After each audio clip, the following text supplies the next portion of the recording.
Hello students, I am C Ayush Khudiyar. मैंने अपनी CA journey में देखा है कि काफ़ी स्टूडेंट्स को सीए फाउंडेशंस का मैथ्स काफ़ी प्रॉब्लम देता है और वो लोग काफ़ी डरे हुए रहते हैं। मैं इस सीरीज़ के द्वारा कोशिश करूँगा कि उनका डर भगा सकूँ। हम इस सीरीज़ में पूरा सीए फाउंडेशंस का कोर्स अच्छे से कवर अप करेंगे, पूरे डिटेल्ड में, ताकि आपको कहीं जाने की ज़रूरत ना पड़े। आप घर बैठे ही हमारे लेक्चर्स और इंस्टीट्यूट के स्टडी मटेरियल्स से ये पूरा सीए फाउंडेशंस का कोर्स कवर अप कर सकें। आप इसे हमारे लेक्चर्स को कैसे भी आप रिवीजन के थ्रू भी देख सकते हैं अगर आप कहीं पढ़ रहे हैं तो, या तो फिर आप यहीं से आप पूरा सीए फाउंडेशंस का पूरा मैथ समझ में आ जाएगा। आपको इसमें कोई दिक्कत नहीं होगी। हम यहाँ एक एक क्वेश्चंस को अच्छे से डिटेल्ड सॉल्यूशंस भी लेंगे और हम यहाँ पे ट्रिक्स भी देखेंगे कि किस तरीके से उस सॉल्यूशंस को जल्दी सॉल्व किया जा सकता है। लिमिटेड टाइम पीरियड रहता है 100 मार्क्स का पेपर सॉल्व करने के लिए, तो इसलिए हमें एक टाइम का भी ध्यान रखना है वहाँ एग्ज़ाम में। तो इसलिए हम वो ट्रिक्स भी देखेंगे कि जिससे हम जल्दी से जल्दी ये क्वेश्चंस हम सॉल्व कर सके। So let's start. तो ये जैसे आप देख सकते हैं, ये है हमारा सीए फाउंडेशन का सिलेबस है। बिजनेस मैथमेटिक्स है 40 मार्क्स का।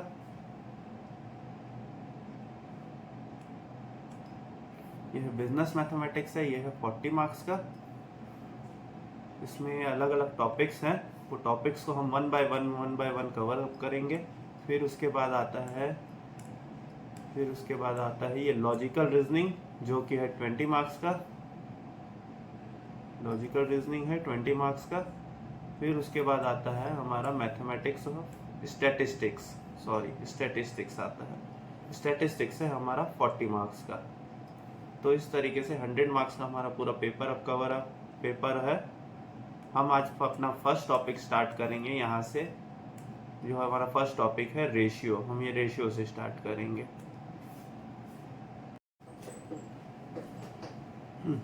अब रेशियो क्या होता है?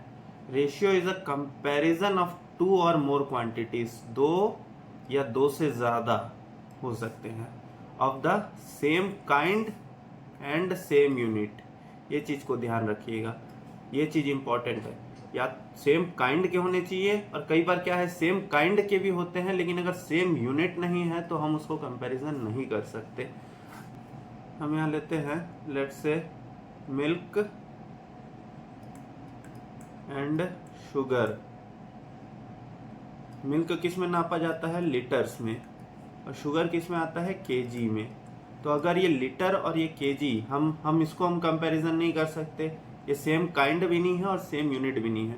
समटाइम्स समझ लो सेम काइंड अगर हो गया, अगर हम ले लिए शुगर एंड राइस, ये क्या है? सेम काइंड है, दोनों को केजी में नाम मापा जाता है। लेकिन अगर यहाँ पे ये 1 केजी लिखा हुआ है और ये 750 ग्राम्स लिखा हुआ है, तो हम इसका रेशियो नहीं बना सकते। हमको या तो इसको हमको केजी में कन्वर्ट करना पड़ेगा, या तो हमको इसको ग्राम्स में कन्वर्ट करना पड़ेगा, तब हम बना सकते हैं। ये है, इसका मतलब यही हुआ। अब रेशियो क्या है? Ratio is a fraction. ये एक फ्रैक्शन है a/b, जिसको हम इस तरीके से लिखते हैं, a बीच में कोलन और b। ये कोलन को क्या बोला जाता है? कोलन को बोला जाता है is/2। तो इसको बोलते हैं a/b। अब यहाँ सबसे इंपॉर्टेंट चीज, इसमें आपको दो टर्म्स दिख रहे हैं, a और b। अब ये फर्स्ट टर्म a को क्या बोलते हैं? एंटीसीडेंट। ये क्वेश्चंस में भी आ सकता है, काफी क्वेश्चंस में भी पूछा जाता है कि अगर कॉन्सिक्वेंट दिया हुआ है और आपको एंटीसीडेंट निकालना है, या तो एंटीसीडेंट दिया हुआ है और कॉन्सिक्वेंट निकालना है, सेकंड टर्म को बोला जाता है कॉन्सिक्वेंट। इस चीज को जरूर।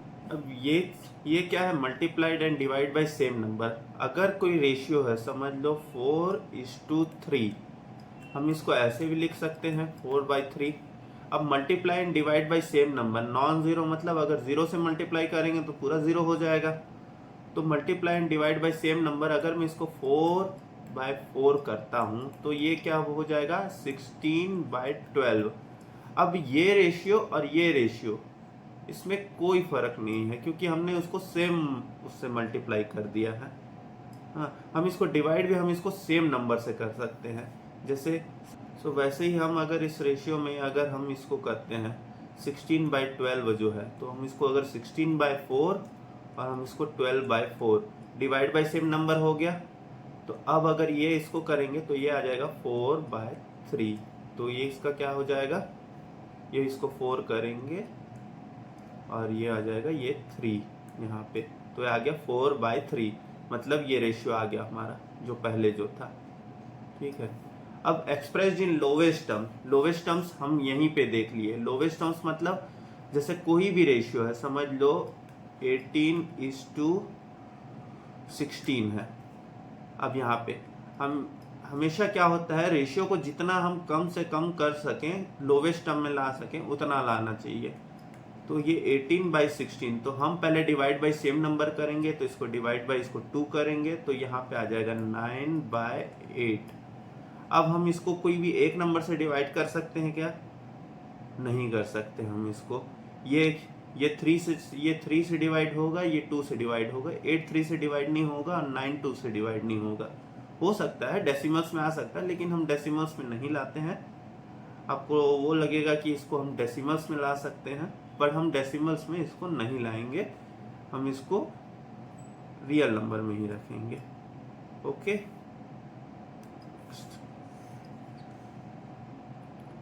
अब ये एक बहुत इंपॉर्टेंट कॉन्सेप्ट है।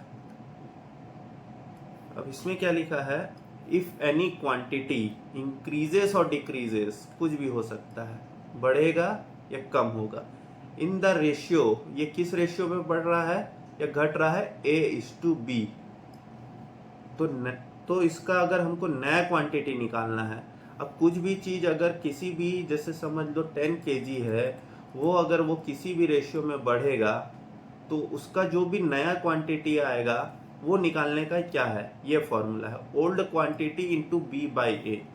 हम यहाँ पे एक इंस्टीट्यूट का ये एग्जाम्पल जो वहां पे दिया हुआ है, हम उसी को ही लेते हैं। उसमें क्या है, सपोज एक पर्सन है X जिसका वेट है 56 kg, उसका वेट अगर रिड्यूस हुआ है, डिक्रीज हुआ है, किस रेशियो पे, 7:6 के रेशियो पे। सो अगर हमको डायरेक्ट हमको निकालना है कि उसका न्यू वेट कितना आएगा, तो न्यू वेट आएगा उसका न्यू वेट आएगा 56 इंटू 6/7। ये आ गया ये formula, old quantity into B/A, ये B/A। अब यहाँ पे हम इसको सॉल्व करेंगे तो 7 ये 8 टाइम्स और 8 इंटू 6, ये आ गया अपना आंसर 48। सो हमारा जो न्यू वेट है उसका वेट क्या हुआ था, रिड्यूस हुआ था, तो अब रिड्यूस होने के बाद उसका न्यू वेट आ गया 48 kg। सो ये एक बहुत इंपॉर्टेंट कॉन्सेप्ट है, ये कई बार डायरेक्ट क्वेश्चंस में भी पूछ सकता है, ताकि तो अगर इस चीज को अगर आप ध्यान रखेंगे तो आपका क्वेश्चन काफी जल्दी सॉल्व हो जाएगा।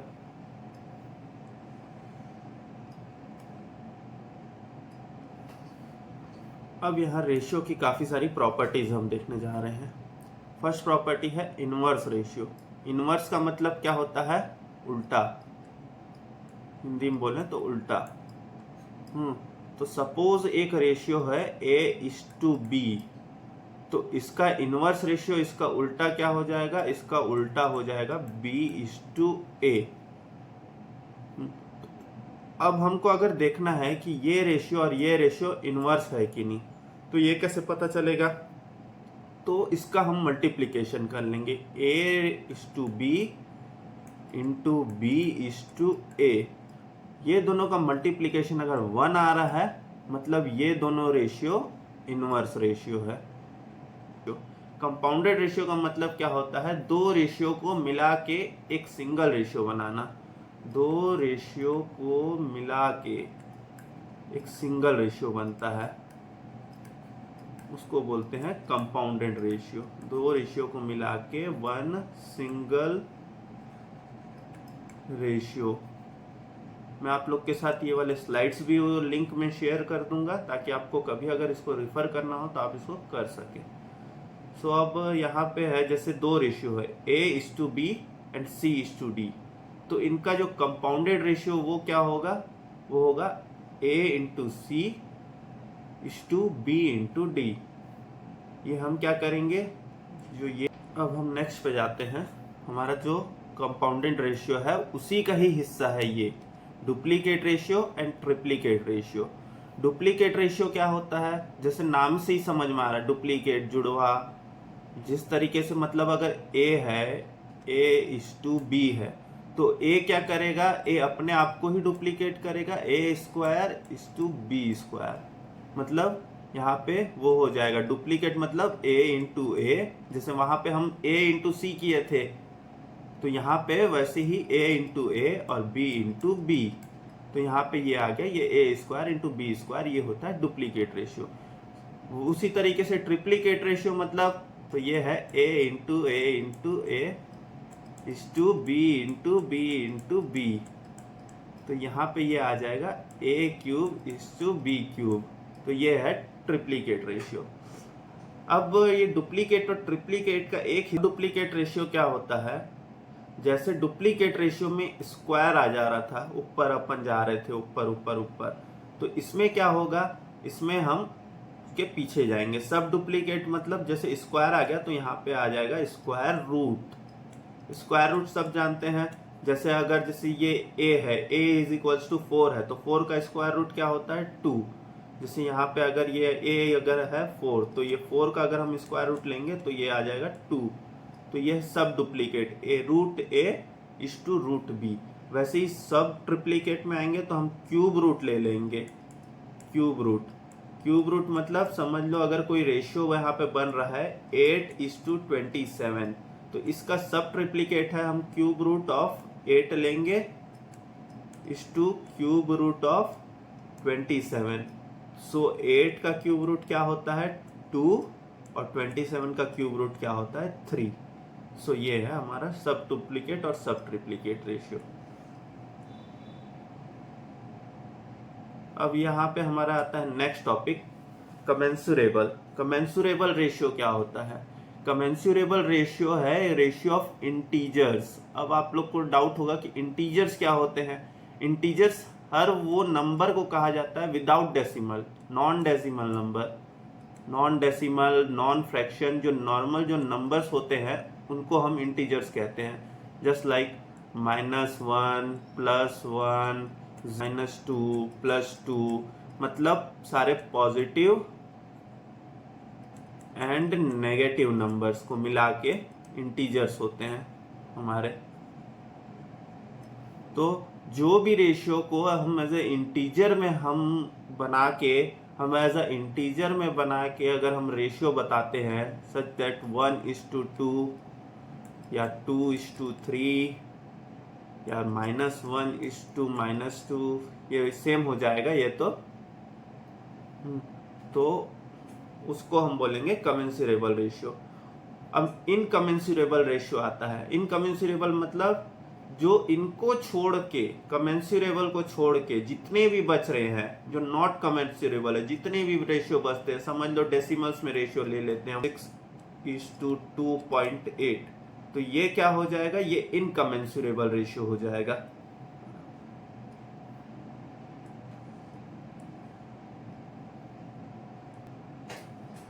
अब हमारा इसमें का एक लास्ट टॉपिक आता है, लास्ट टॉपिक है कंटिन्यूड रेशियो। कंटिन्यूड रेशियो में क्या होता है, जैसे अभी तक हम सिर्फ 2 क्वांटिटीज देख रहे थे। कंटिन्यूड रेशियो में समझ लो अगर 3 क्वांटिटीज है A B C, तो A B C अगर हम 3 क्वांटिटीज है और तीनों क्वांटिटीज कंटिन्यूड रेशियो में है, तो उसका मतलब क्या होगा A:B:C, ये हो जाएगा। ये है कंटिन्यूड रेशियो बोला जाता है। इसके साथ हम और भी अगर क्वांटिटीज होंगी तो वो भी यहाँ पे जुड़ सकती है, समझ लो D आ गया या E आ गया, तो वो भी यहाँ पे आ जाएगा, तो वो रेशियो बोला जाता है कंटिन्यूड रेशियो। अब एक लास्ट टॉपिक है हमारा रेसिप्रोकल रेशियो। रेसिप्रोकल रेशियो का मतलब क्या है, जैसे कोई भी रेशियो है 1:B, सॉरी, तो A:B को हम कैसे लिख सकते हैं रेसिप्रोकल रेशियो में 1:1/B, ये हम इस तरीके से लिख सकते हैं। लेकिन एक चीज यहाँ पे है, अब हमने ये चीज देखा है पहले, अब हम इसको ऐसा लिखेंगे 1A/1/B। तो अब हम इसको क्या कर सकते हैं, अब ये क्या है, यहाँ से पलटी मारता है हमारे लैंग्वेज में, तो यहाँ पे ये क्या हो जाएगा 1/a इंटू बी अपॉन 1। तो ये क्या हो गया, ये तो हमारा b/a हो गया इज इक्वल्स टू b/a। ये b/a हम क्या देखे थे, हम यहाँ देखे थे स्टार्टिंग में हमारे इनवर्स रेशियो में, ये हम देखे थे इनवर्स रेशियो में। सो इनवर्स रेशियो कुछ नहीं है, सिर्फ एक रेसिप्रोकल रेशियो ही है inverse ratio. So thank you. यहाँ पे हमारे ये रेशियो के पूरे कॉन्सेप्ट्स खत्म होते हैं। हम नेक्स्ट लेक्चर्स में इसके पूरे एक्सरसाइजेस, क्वेश्चंस वो सारे सॉल्व करेंगे। So thank you and good bye.